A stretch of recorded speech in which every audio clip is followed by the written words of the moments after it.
अस्सलाम वालेकुम, मैं हूं जना मी टॉक से और एक बार फिर आपके सामने इमरान सर के साथ। और आज हमारा जो एक हकायत हम पढ़ने लगे हैं, हकायात रूमी से एक बार फिर। और ये हकायत बहुत ही दिल आवेज है और सबक आमोज है। टॉपिक है हमारा रिस्क फिक्र।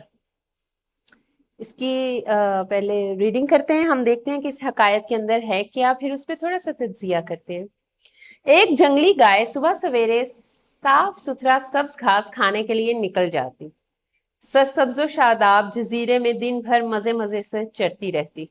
जब खूब पेट भर जाता और इसका जिस्म तवाना हो जाता तो फिर अपने ठिकाने पर वापस आ जाती। रात को इस फिक्र में मुब्तला हो जाती कि आज तो मैं सरसब्ज और खूबसूरत घास खाकर आई हूँ, कल क्या करूंगी। सारी रात वो इस गम में ही घुलती रहती। खुदा मालूम अगले रोज घास खाने को मिले या ना मिले। अगले दिन की खुराक की फिक्र जब इसको दामनगीर हो जाती तो इस गम में सुबह तक फिर सूख कर कमजोर हो जाती। दूसरे दिन सुबह सवेरे जब फिर वो जजीरे में मरीजा हवस पहुंची तो बड़ी हिर्स के साथ चारा खाने लगी। सारा दिन वो सरसब्जो शादाब घास खाती रही। जब वापस पहुंची तो रात को फिर इस गम में घुलने लगी तो वे अगले रोज क्या खाएगी। खुराक की फिक्र फिर इसको दामनगीर हो जाती। इस बुखार में रात को फिर कमजोर हो जाती। कल की फिक्र में इसकी जिंदगी का बेशतर हिस्सा ऐसे ही गुजर गया। इसे ये समझ ना आई कि वो किसी दिन भी तो भूखी नहीं रही।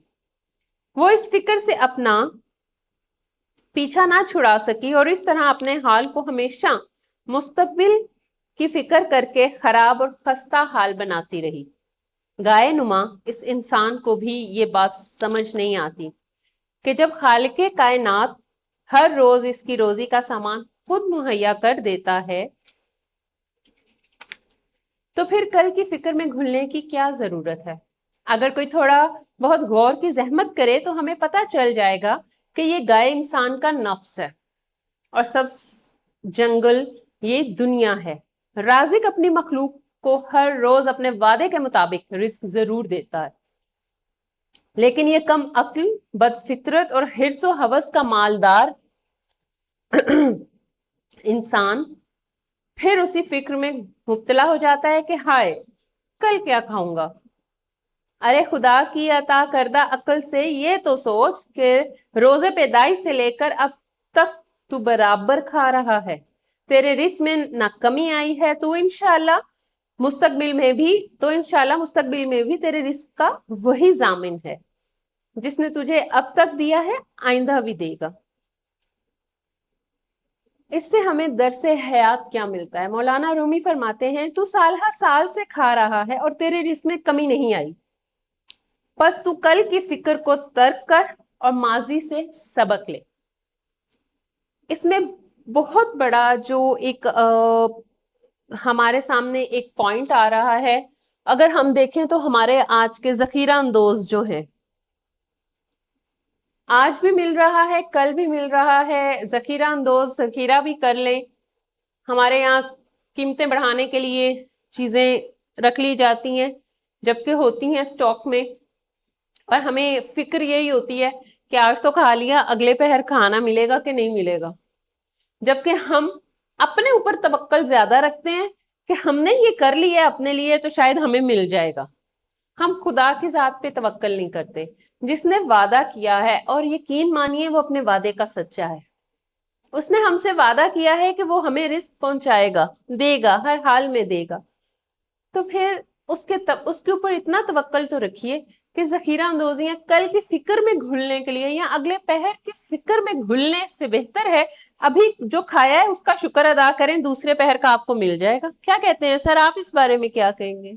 बहुत अच्छी एक कायत है सबक और आमोज, सबक आमूज बिल्कुल है। और इंसान लालच में भी पड़ जाता है, बिल्कुल बिल्कुल। परेशानी में भी पड़ता है। बाकी जिसको अल्लाह ताला ने पैदा किया है वो अपना रिस्क पूरा करके ही जाएगा इस दुनिया बिल्कुल से। ऐसे। कोशिश फर्ज है, कोशिश करनी चाहिए और अपना आने वाले वक्त की तैयारी भी करनी चाहिए, लेकिन इसके फिक्र में मुब्तला होने की जरूरत नहीं है क्योंकि अल्लाह ताला का रिस्क देने का वादा है। रिस्क तो दूर की बात, आपको तो ये भी नहीं पता आप कल उठेंगे भी कि नहीं। बेशक ہمیں تو ہمارا یہ بھی نہیں پتا ہے، تو پھر کیا کریں گے اس کو ذخیرہ کر کے؟ بالکل ایسے ہی ہے، اور اپنے آپ کو ہم ہر چیز کا احتساب خود کریں، ہر چیز کا زندگی میں، اور اپنے نفس کو بھی کنٹرول میں رکھیں تاکہ آنے والا وقت ہمارا بہت اچھا ہو جائے۔ بہت خوبصورت بات کہی نا مولانا رومی نے، کہ تو سالہ سال سے کھا رہا ہے، یعنی جب سے ہم پیدا ہوئے ہیں ہم بھوکے تو نہیں رہے نا، کھا رہے ہیں تو ہماری اتنی عمریں ہو گئی ہیں نا، چل رہے ہیں۔ ابھی جو ایک جھونپڑی میں رہنے والا جو انسان ہے، جو سڑک پہ ایک ٹینٹ لگا کر جو جھونپڑی میں رہ رہا ہے، کھانا وہ بھی 3 ٹائم یا 2 ٹائم کھا کر سوتا ہے، کیونکہ جو وعدہ اللہ نے کیا ہے نا آپ کے میرے وعدے سے کہیں زیادہ ہے، اس کی تکمیل بھی ہوگی، اور راضی رہیے، اس کی عطا میں تھوڑا ہے زیادہ ہے، وہ بہتر جانتا ہے آپ کو کتنی ضرورت ہے، وہ آپ کو اتنا ہی عطا کرے گا۔ بے شک، بے شک۔ اور توکل مضبوط رکھیں کہ وہ دے گا، اور اسی کے دینے سے ہی گزارا بھی ہوتا ہے، دوسروں کے آگے ہاتھ پھیلانے سے آپ کبھی سیر نہیں ہوتے۔ تو میرا خیال ہے کہ اس میں آپ کے اور ہمارے سب کے لیے ایک سبق ہے کہ کل کی فکر میں آج خراب مت کریں۔ میں نے تھوڑے دن پہلے ایک اسی طرح سے ایک ویڈیو پہلے بھی اپلوڈ کی تھی میں اپنے دوسرے چینل پہ، کہ 2 چیزوں سے بچنا چاہیے، اور 2 چیزوں کے خوف سے بچنا چاہیے، اور ان میں مبتلا ہو کر بیماریوں سے بچنا چاہیے۔ ایک یہ آنے والے کل میں کیا ہوگا یہ فکر، اور گزرے ہوئے ماضی کی یادیں وہ فکر، یہ دونوں آپ کو ختم کر دیں گے۔ نہ آپ جانتے ہیں کہ آنے والے کل میں کیا ہوگا، کل کی فکر، آنے والے کل کی فکر میں ہم گھل رہے ہیں اور گزرے ہوئے ماضی کی یادوں میں بیٹھے ہیں، تو اس سے بہتر ہے کہ ہم اپنے آج کو اچھا بنائیں، جو لمحہ ہمارے پاس ابھی ہے ہم اس کی فکر کریں کہ وہ اچھا ہو، نہ کہ ہم پرانی یادوں میں یا آنے والے کل کی فکر میں گھلتے جائیں اور اپنے خوبصورت ترین لمحات کو ہم اپنوں کے ساتھ ہی جو ہے وہ اسٹریسفل انوائرمنٹ میں گزار دیں۔ سو آئی تھنک کہ آپ کو بالکل یہ بات سے آپ متفق ہوں گے۔ سو کیا آپ بھی ایسا کرتے ہیں یا نہیں؟ اپنی رائے ضرور دیجیے گا، اور ہماری ویڈیوز کو لائک کیجیے، سبسکرائب کیجیے۔ ہم جڑے ہوئے ہیں آپ سے می ٹاک پہ، دوبارہ ملاقات ہوگی نئی ویڈیو کے ساتھ، آپ کے سامنے حاضر ہوں گے۔ خیال رکھیے اپنا، اللہ حافظ۔ اللہ حافظ۔